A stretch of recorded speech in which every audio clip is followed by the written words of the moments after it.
Бәйменова Ұлмекен Айтмағамбет қызы 1937 жылы 22 маусымда Жалағаш ауданы Қаракеткен елді мекенінде дүниеге келген. 1952-1956 жылдары Мәншік Мәметов атындағы Қазақ қыздар педагогикалық училищесінде білім алып, қазақ мектептерінің бастауыш сынып оқытушысы және пионер вожатый мамандығы бойынша бітіріп шыққаны.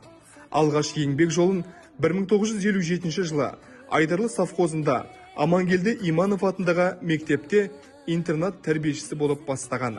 1957-1963 жылдары аталған мектептің бастауыш сыныптарында мұғалімдік қызмет атқарған.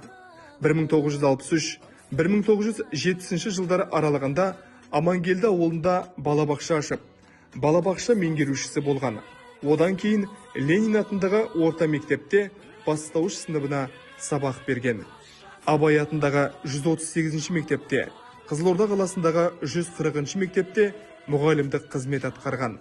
1978-1987 жылдары атқарған абыройлы еңбегі бірнеше қалалық, облыстық құрмет грамоталарымен марапатталған. Ана даңқы, күміс алқа, батыр ана медалінің иегері. Өнегелі отбасында 9 ұл қыз тәрбиелеп, немерелері мен шөберелерінің қызығын көрді.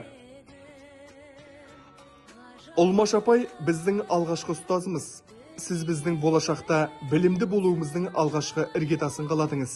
Өз күшіңізді, уақытыңызды аямай, біздер үшін шыдамдылықпен, табандылықпен еңбек еттіңіз. Саналы ғұмырыңызды бала тәрбиесіне арнадыңыз.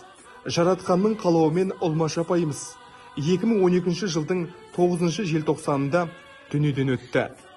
Барған жеріңіз, жұмсақ орныңыз жұмақтың төрінен болсын. Сіздің жарқын бейнеңіз біздің есімізде мәңгі сақталады.